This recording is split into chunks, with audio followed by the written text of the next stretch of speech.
very warm welcome to a very warm Inverness, the Highland capital, on a beautiful sunny day today. We're here for the Labour Conference, Scottish Labour Conference, annual conference, and this is the latest in our series of webcast interviews with the party leaders. The viewers, listeners and readers of the BBC have sent in the questions in their hundreds, and I'm going to be putting them to Johann Lamont, whom I'm delighted to welcome. Thank you very much indeed for joining us. Let's start with a couple of questions on the economy. Jim Martin says, if Labour were to gain power, how would you deal with the deficit? He's talking, I presume, on a UK basis. Yes, well, I think what we're very concerned about is currently George Osborne's strategy for dealing with the deficit is actually creating greater problems. We believe it's about creating economic opportunity, creating growth, getting young people back to work, supporting measures to create stimulus in the economy, and we certainly wouldn't take the approach the government is currently doing. But Labour in power had plans going forward under Alistair Darling that would have been, I think he agreed with the phrase,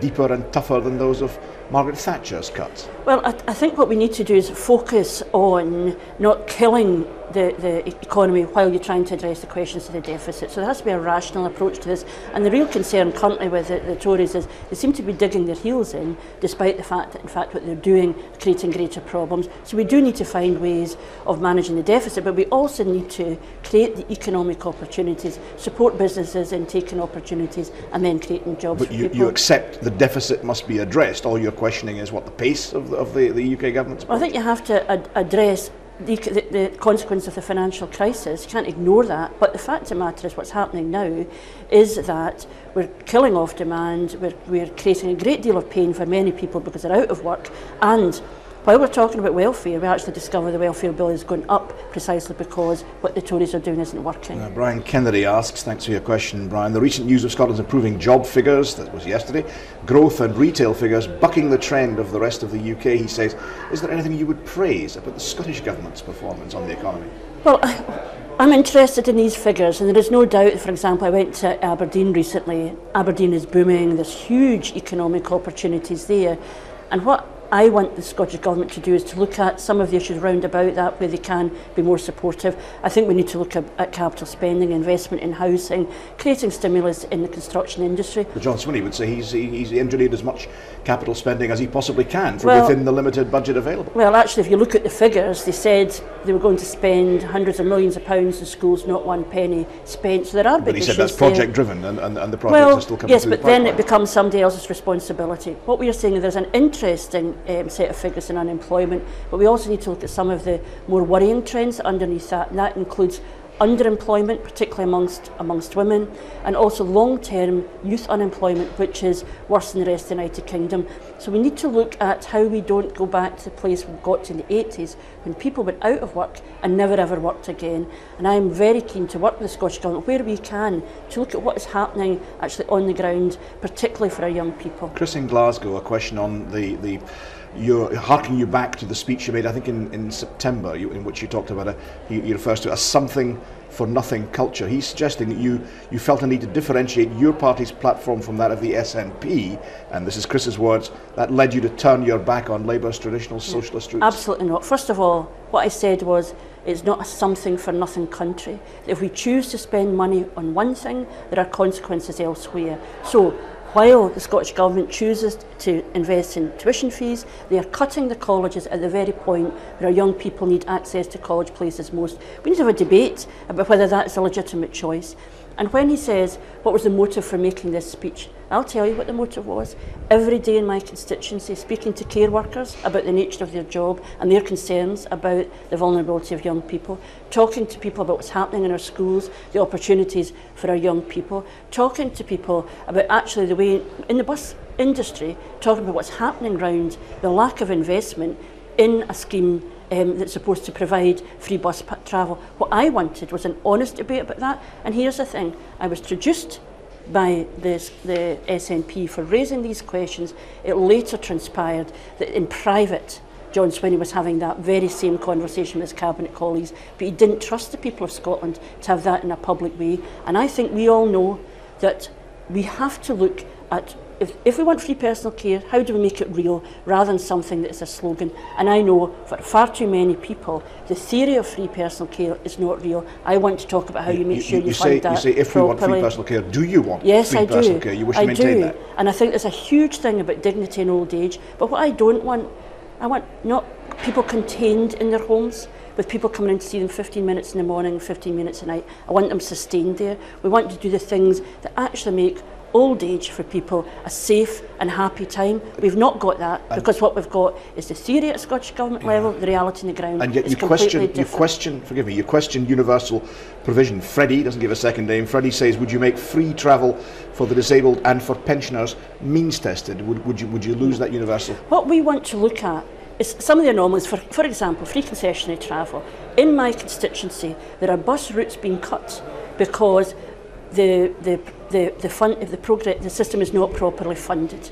So ironically, somebody might have a free bus pass, there are no buses into their area. So that means you challenge the availability of the universal free bus pass, to be clear on that. Well, you might look at the criteria. You might say, if you're in work, do you need a bus pass? Should you be using your free bus pass to travel from Glasgow to Aberdeen to work in the oil industry? Self-evident. But all pensioners, all over 60, all over 65? Well, what point do you make a cut? What I'm saying is that's what we want to look at. But what we can't have is the pretense currently. Yeah, but folk don't want you looking at it, they want your answers. Is it over 60? Is it over 65? I appreciate that. Is it over 70? What is it? But this is a serious matter, because what we've got currently is a Scottish Government who've capped the programme, where bus routes are being cut and prices are going up for folk who are paying their bus fares. That is unsustainable, and it isn't good enough to say we have got this perfect system, how do you want to change it? We have a system in collapse, and I think perhaps one of the big things...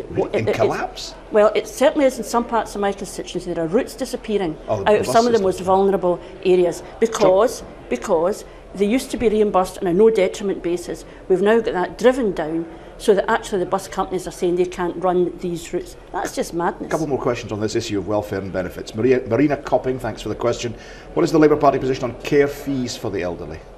Care fees, charging the elderly for provision of care. Well, one of the big worries, and I think we going forward want to look more broadly at actually how do we address the demographic problems, the number of older people who are going to be looking for care at a later stage.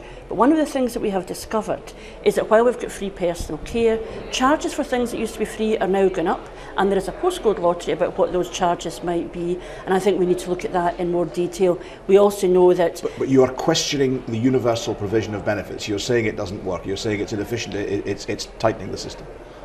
I'm not sure if that is what I'm saying. What I'm saying is we've got a gap currently between what the policy is supposed to be and actually experiencing the ground. In my own area, for example, people used to have free alarm system. They're now being charged for it. They're now like other parts in the country. And there's a huge gap in different places. You're not, I'm really confused, because in the September speech you were questioning the universal provision of benefits. Are you now changing that? No, what I'm saying is the test of it is whether the system works. Don't pretend that it's properly funded when we know the reality is something different from that.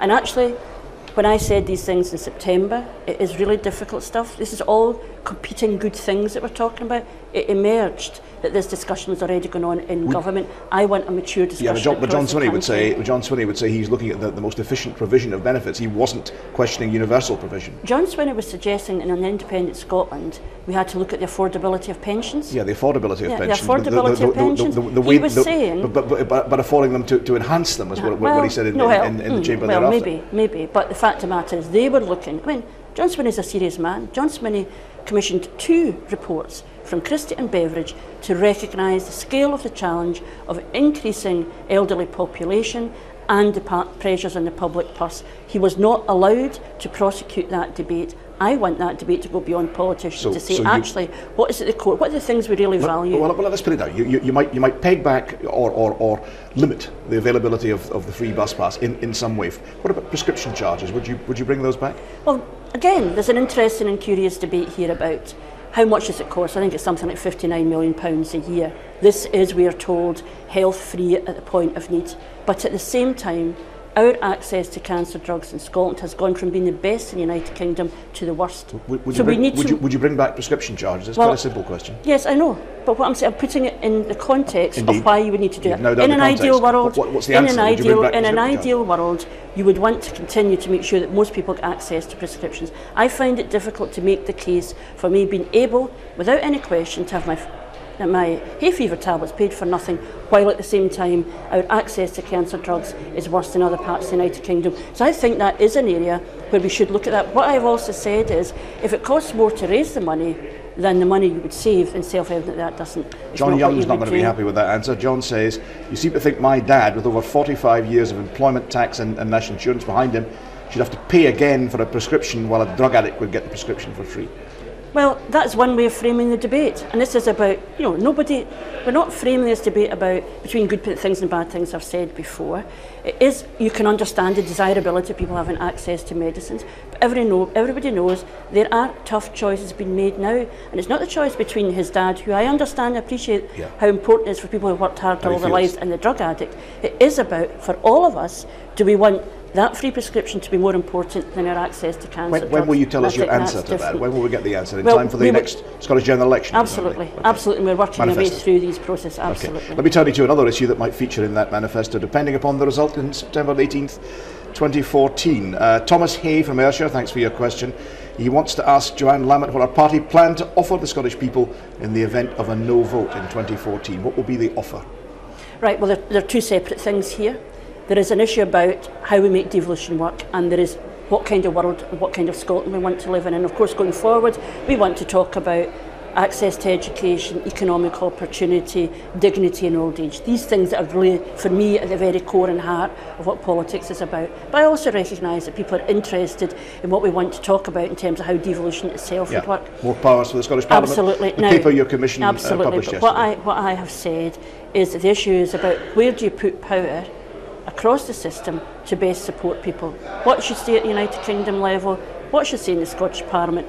What can we do to take power out into our local communities? And what I don't want to have is a debate which is about what's in the Scottish Parliament and what's in Westminster amongst politicians. It is actually, how do you create that distribution of powers to create economic opportunity and social justice? And these are much more interesting issues in my view than just framing it as, is it powers to the Scottish Parliament? Your commission talked about being minded to transfer all of income tax to Scotland. That's a big step. And it seemed to me that your response to that was quite cautious, despite it being the commission that you set up. You were saying, well, none of it damages Barnet, none of it cuts Scotland's money, none of it causes administrative problems. Well, you may describe that as caution.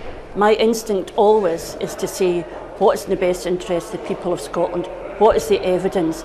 If we took a step which then created economic problems for the people of Scotland, we wouldn't do it now. Alex Salmond, yes, of course, has had a project he's prosecuted for 40 years, and regardless of the evidence, will prosecute that, whether it's to the benefit, in my view, to the benefit of people of Scotland or not. So the test for me is, how does it work? What do people think about it? My own view is that devolving taxation, income tax, allows a more closer match between responsibilities, which are very significantly devolved in comparison with the rest of Europe, and some fiscal accountability. But the test must always be not just how does that fit the dialogue of the day, but what does it mean about investment in services?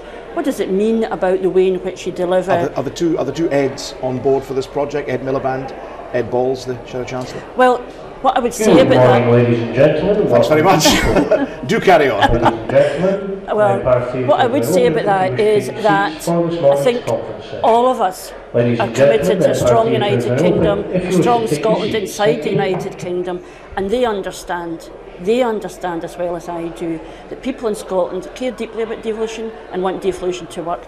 The UK Labour Party is a proud record. You haven't run this by them. This is a Scottish project. I have a job to do as a Scottish Labour leader, which was to create the Devolution Commission and to raise that dialogue. And of course, that dialogue goes far beyond ourselves. Some of your MPs seem a bit anxious, to say the least. Well, I understand that. I understand that we are all anxious about the choices we make and about the consequences of them.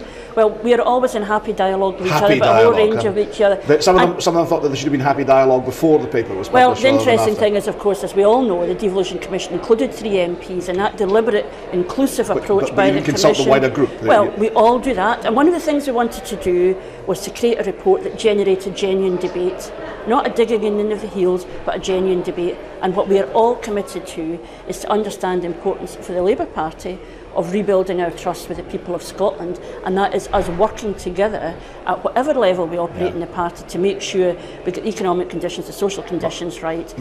Malcolm Osborne on the same topic says, what's the point of devolving only income tax? He seems to say, he says the Scottish Government has had the limited power to vary the basic rate since 1999, has never used it because he says, I quote, in isolation it's a poisoned chalice. I mean, why are you turning down corporation tax, oil revenues? Why are you turning down the devolution of oil revenues? Well, on oil revenues I think there was an issue around volatility that we were concerned about. On corporation tax, one of my grave concerns would be that you would end up in a place where you have wasteful competition and a race to the bottom, and so because businesses are able to shift about, you would end up having the competition that we've seen in some parts of Europe already, and the only consequence of that is that large companies don't pay corporation tax.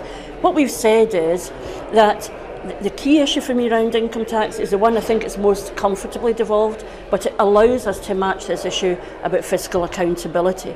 And we will certainly, I'm very keen that in our conversations with the trade unions, with Civic Scotland and with business, that we actually work through what the consequences of some of these things would be. But the issue of principle here is about strengthening the accountability of the Scottish Parliament. And to go back to your earlier point about the Labour Party got elected in 1997 and delivered a Scottish Parliament by 1999. And some of that recognised the importance decentralising power, taking power closer to people. And I think one of the exciting bits of the Devolution Commission is how we then do that further, because an odd feature of the last 5 years has been the way in which the SNP has sucked up power from local government at the same time as they've argued for more powers to themselves. What about the argument that Nicola Sturgeon was making yesterday in response to your commission? The commission turns down the idea of devolving control of welfare as a power, welfare benefits. And Nicola Sturgeon's argument is you are now leaving welfare, by this decision, in the hands of a UK government that, from her perspective, is bringing in the so-called bedroom tax, is cutting benefits. She says, is it not absurd to leave that in the hands of a UK government? From your perspective, she says you're condemning these benefit changes, but not willing to take the power to make a difference in Scotland. Well, the logic of that position for a nationalist, quite certainly, yes, you would take everything to a Scottish level. But the SNP themselves, of course, say we don't know what the political perspective would be in an independent Scotland, and it may be that political balance, they would actively choose to do that. It's the choice around some of these things is not about geographical politics, it is actually what kind of welfare system do we want. But actually also, if you look at our report, we did flag up that where there are devolved responsibilities, we would be interested in looking at how that fits in with benefits. There was, for example, when we were still in government, we did look with Glasgow at how you might taper housing benefit differently, because there was a huge Nicola problem. Sturgeon would hear, she would say that's tinkering. She would say that you should take full control of welfare and benefits and tailor the system to Scotland's requirements. Of course she would, because she's a nationalist. That is her position. What we want to do inside United, what we've reflected at in this... So you're happy to let the Tories run welfare? Well, you are. That's the consequence. Not at all. Well, the consequence of what you're saying is you're happy to let the Tories run welfare. But that's a counsel of despair, because you presume two things: that you can't win a political argument against a government, and you also presume that you will have Tory governments in perpetuity. I don't believe that, and I don't accept that, and Ed Miliband has led the case for this. But actually, if you look at pensions, we know that the Finance Secretary was concerned about pensions affordability inside an independent Scotland. We believe that pensions logically stay at a UK level. We believe that shared risk, shared resource, but we then have to win the political argument about what the welfare state should be. Just by changing the constitutional border, you don't win that argument. Eddie Cassidy asks, will a Labour government repeal the bedroom tax? Well, what we've been very clear about is that this is deeply damaging to very many families. I've had examples of young people with learning disabilities living in supported accommodation who are now paying more. That is simply unacceptable. I'm not hearing an answer yet to Eddie's question. Will a Labour government repeal the bedroom tax? Well, they certainly will not have legislation in this form. I think there is an issue about under occupancy. We need to look at that.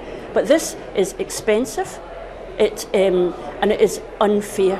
And I know that Ed Miliband and Ed Balls have talked about how they will recast the welfare reform in a way that actually doesn't address those vulnerable people. That's rewrite the bedroom tax, the so-called bedroom tax, under occupancy. Well, I am absolutely sure that Ed Miliband, who has prosecuted the case against the way in which the bedroom tax would operate, would not have welfare reform that meant that people living in supported accommodation are paying more out of their benefits because the issue of under-occupancy is supposed to be addressed and it isn't addressed. Bridget Crystal asks, will you instruct Labour-controlled councils to issue a no evictions promised to tenants, just as the SNP has done with theirs?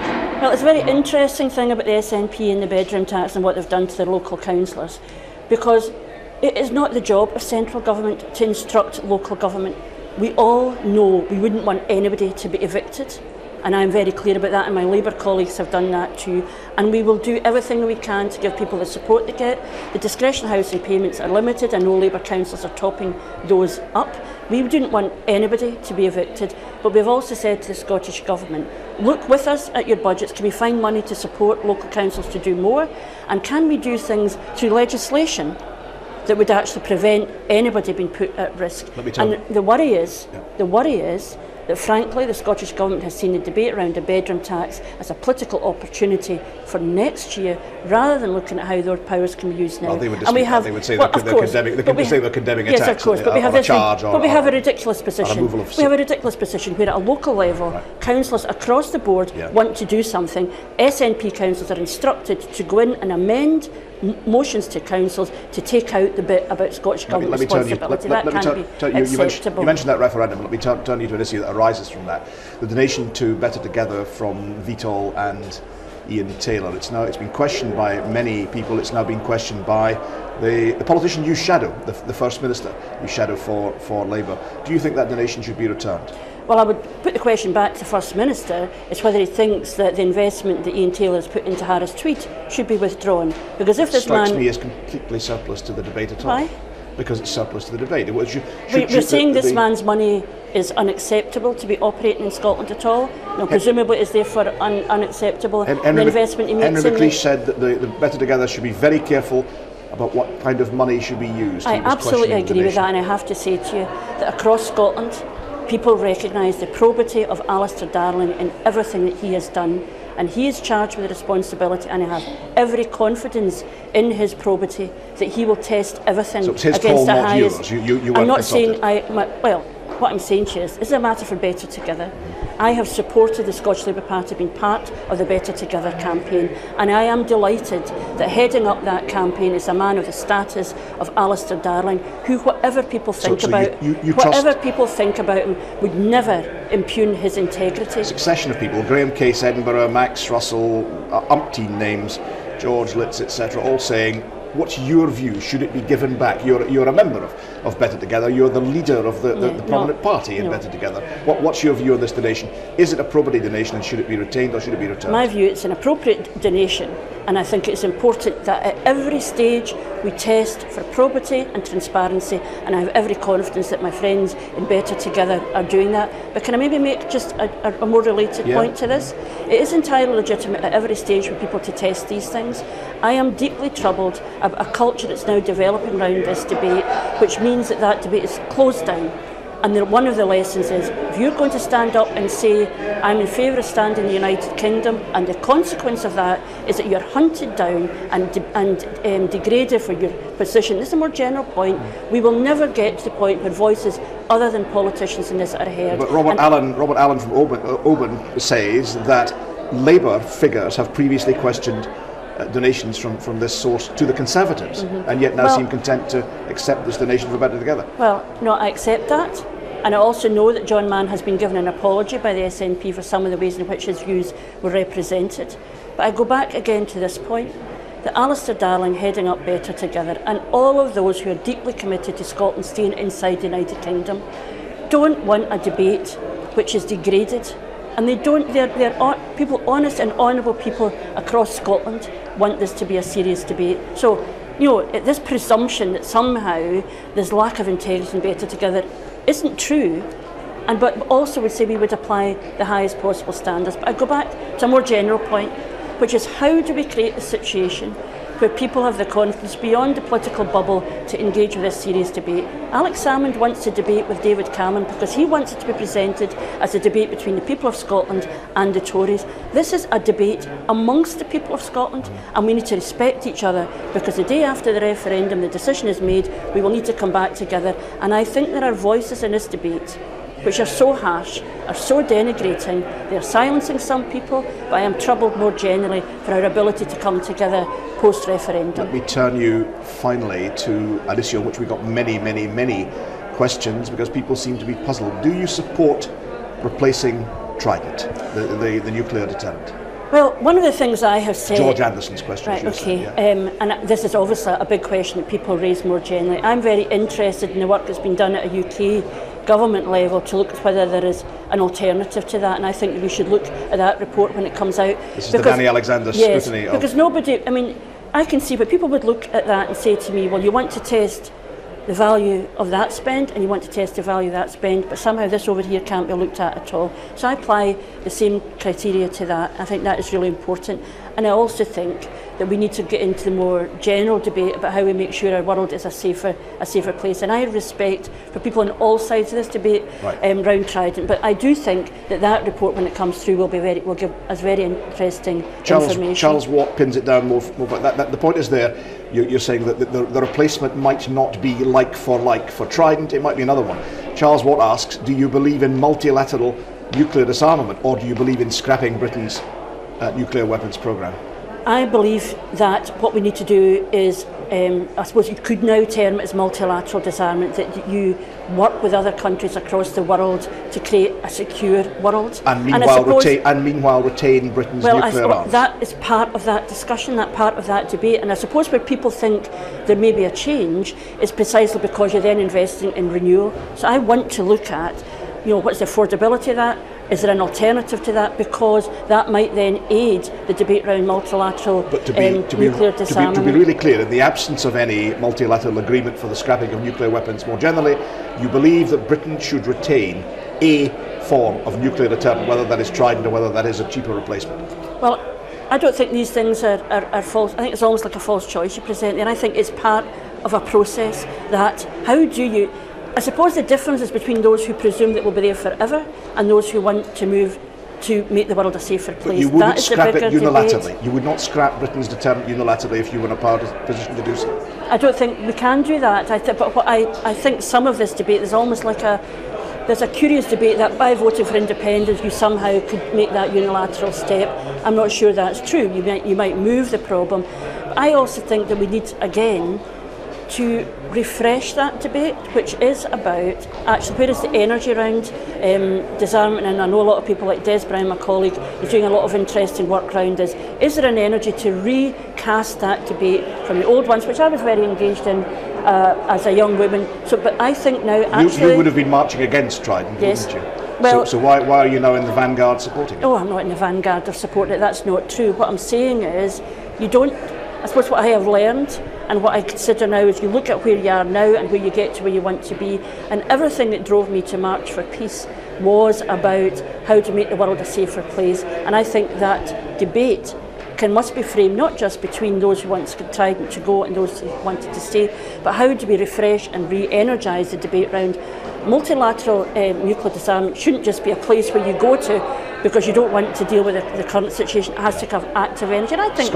across the world we have leaders who are willing to do that. Scott McNaughton reminds you Trident was a policy you and the Labour Party in Scotland strongly opposed. The majority of the Scottish Parliament, including Labour, strongly oppose, and yet he seems to feel that you're just saying it will be retained as long as negotiations continue.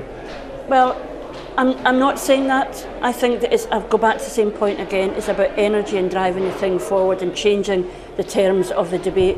I don't think there's anyone in Scotland who would want to close that debate down. We recognise the importance of fast lane to the economy locally, and we have people who are very strongly advocating that.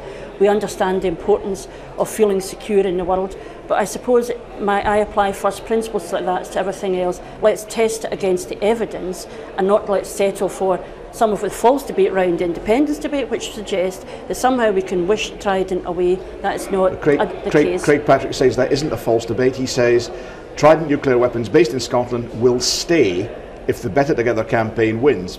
By implication, he's reminding us that the SNP policy is to scrap Trident, to send it packing from Scotland's shores. Yes, and there is, and I recognise there are people who have come to the independence debate and will vote for yes precisely for that, and I respect them for that. I think we can also, however, say that it's not simply what we have now or the alternative to the SNP. How again do we create that change and that debate inside the United Kingdom, and that's a bit challenging. But to be clear, your position is no longer, or if it ever was, but your position is not one of unilateral nuclear disarmament. You are not there, you're not in that place. What I think we need to do is have that debate across the world, and we have to, but the bigger challenge for me, where the debate now seems to lie, is between those who say, never change that now, it's not possible, we need to look at it. There might have to be some form of replacement for the deterrent that is currently based at Faslane. There might have to be a replacement. Well, I want to see what the report says, because I think that people are gravely concerned about the cost of it, and I understand that in tough economic times, and I want to look at what that report says about actually how you can address that problem. Johann Lamont, thanks for addressing that problem and addressing all the other questions in this webcast, and that's it. I'm off to cover the remainder of the Labour Party conference, which, as you heard from our friend earlier, is just getting underway in the hall beneath us here. From me, Brian Taylor, at the Edencourt in Inverness, toodaloo.